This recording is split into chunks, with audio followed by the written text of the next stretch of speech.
ರೈಲು ನಿಲ್ದಾಣದ ಒಂದು ಭಿಕ್ಷುಕನ ಕಥೆ. ಒಂದು ನಗರದ ರೈಲು ನಿಲ್ದಾಣದಲ್ಲಿ ಒಬ್ಬ ಭಿಕ್ಷುಕನು ವಾಸಿಸುತ್ತಿದ್ದ. ದಿನವಿಡೀ ಹಾದುಹೋಗುವ ಪ್ರಯಾಣಿಕರಿಂದ ಭಿಕ್ಷೆ ಕೇಳಿ ತನ್ನ ಹೊಟ್ಟೆ ತುಂಬಿಸುತ್ತಿದ್ದ.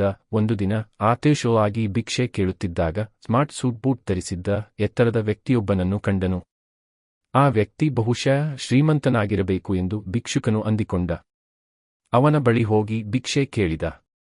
ಆ ವ್ಯಕ್ತಿ ನಗೆ ಮುಖದಿಂದ ಕೇಳಿದ, ನೀವು ಸದಾ ಕೇಳುತ್ತೀರಿ, ಯಾವಾಗಲಾದರೂ ಯಾರಿಗಾದರೂ ಏನಾದರೂ ಕೊಟ್ಟಿದ್ದೀರಾ? ಭಿಕ್ಷುಕನು ಕುಣಿತಿದ್ದಾನೆ. ನಾನು ಒಬ್ಬ ಭಿಕ್ಷುಕ ಸಾರ್, ನನಗೆ ಕೊಡುವಷ್ಟು ಇಲ್ಲ, ನಾನು ಕೇಳೋದು ಮಾತ್ರ. ಅಷ್ಟು ಕೇಳಿದ ಆ ಎತ್ತರದ ವ್ಯಕ್ತಿ ಹೇಳಿದರು, ನೀವು ಏನನ್ನೂ ಕೊಡುವ ಸ್ಥಿತಿಯಲ್ಲಿದ್ದರೆ ಕೇಳುವ ಹಕ್ಕು ಇಲ್ಲ, ನಾನು ವ್ಯಾಪಾರಿ. ನನ್ನನ್ನು ಕೊಡುಗೆ ಮತ್ತು ಪ್ರತಿಫಲದ ಮೌಲ್ಯದಲ್ಲಿ ನಂಬಿರುವವನು. ನೀವು ಏನಾದರೂ ಕೊಟ್ಟರೆ ಮಾತ್ರ ನಾನು ಏನಾದರೂ ಕೊಡಬಲ್ಲೆ. ಇಂತಿ ಹೇಳಿ ಆ ವ್ಯಕ್ತಿ ರೈಲಿನಲ್ಲಿ ಏರಿದನು. ಆದಷ್ಟು ಮಾತು ಭಿಕ್ಷುಕನ ಮನಸ್ಸಿಗೆ ತೀವ್ರವಾಗಿ ಬಡಿದವು. ಅವನು ಆ ಮಾತುಗಳ ಬಗ್ಗೆ 2 ದಿನ ಯೋಚನೆ ಮಾಡಿದ. ನಾನು ಯಾವಾಗಲೂ ಕೇಳುತ್ತೇನೆ, ಆದರೆ ಕಿಂಚಿತೂ ಕೊಡುವುದಿಲ್ಲ. ಏನು ಕೊಡಬಹುದೇ ಎಂಬ ಪ್ರಶ್ನೆಯ ಉತ್ತರ ಹುಡುಕುತ್ತಿದ್ದ.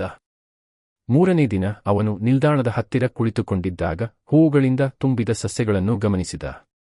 ತಕ್ಷಣ ಒಂದು ಯೋಚನೆ ಆವಿಸುಟ್ಟಿತು, ನಾನು ಹೂವುಗಳನ್ನು ಕೊಟ್ಟರೆ ಹೇಗೆ ಎನ್ನುವುದು. ಆ ಯೋಚನೆ ಅವನಿಗೆ ಇಷ್ಟವಾಯಿತು. ಅವನು ಹೂವುಗಳನ್ನು ಕತ್ತರಿಸಿ ಸಂಗ್ರಹಿಸಿ ರೈಲಿನೊಳಗೆ ಪ್ರವೇಶಿಸಿ ಭಿಕ್ಷೆ ಕೇಳತೊಡಗಿದ. ಈಗ ಭಿಕ್ಷೆ ಕೊಡುವ ಪ್ರತಿಯೊಬ್ಬ ಪ್ರಯಾಣಿಕನಿಗೂ ಆತನು 1-2 ಹೂವುಗಳನ್ನು ಕೊಡುವನು. ಹುಡುಗರಿಗೆ, ಮಹಿಳೆಯರಿಗೆ ಈ ಹೂವುಗಳು ಇಷ್ಟವಾಗುತ್ತಿದ್ದವು. ಅವರು ಸಂತೋಷದಿಂದ ಹೂವುಗಳನ್ನು ಸ್ವೀಕರಿಸುತ್ತಿದ್ದರು. ಕೆಲ ದಿನಗಳಲ್ಲಿ ಭಿಕ್ಷುಕನು ಗಮನಿಸಿದನು, ಈಗ ಅವನಿಗೆ ಹೆಚ್ಚು ಜನ ಭಿಕ್ಷೆ ಕೊಡುತ್ತಿದ್ದರಂತೆ. ಹೂವುಗಳು ಮುಗಿದಾಗ ಮಾತ್ರ ಭಿಕ್ಷೆ ಇಳಿಯುತ್ತಿದ್ದಳು. ಹೀಗೆ ದಿನಗಳು ಕಳೆಯುತ್ತಿದ್ದವು. ಒಂದು ದಿನ ಅದೇ ಎತ್ತರದ ವ್ಯಕ್ತಿ ಮತ್ತೆ ರೈಲಿನಲ್ಲಿ ಕಾಣಿಸಿಕೊಂಡನು.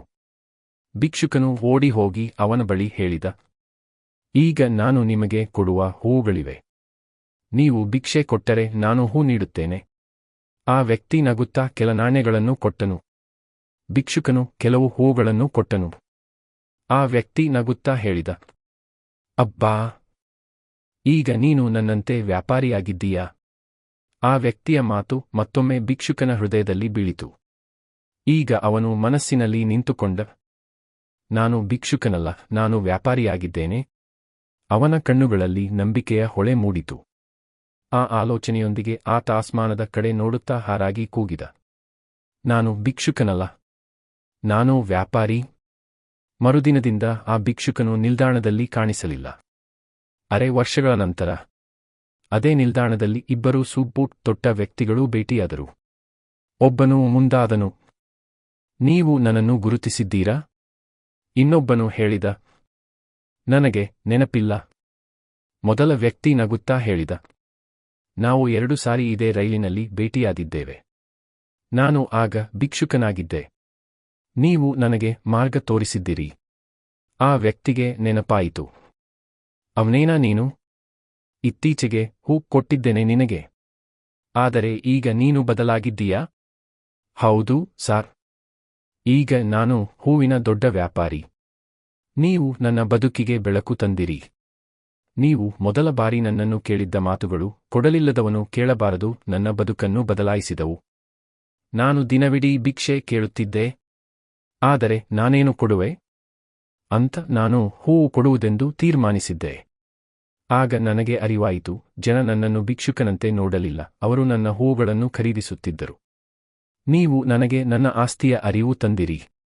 ನಾನು ವ್ಯವಹಾರವೆಂದರೆ ದುಡ್ಡು ಮಾತ್ರವೆಂದೇ ಅರ್ಥಮಾಡಿಕೊಂಡಿದ್ದೆ. ಆದರೆ ವಾಸ್ತವವಾಗಿ ವ್ಯವಹಾರ ಎಂದರೆ ಕೊಡುಗೆ. ಅದರಿಂದ ಜೀವನದಲ್ಲಿ ಯಾವತ್ತೂ ಏನಾದರೂ ಸಾಧ್ಯ.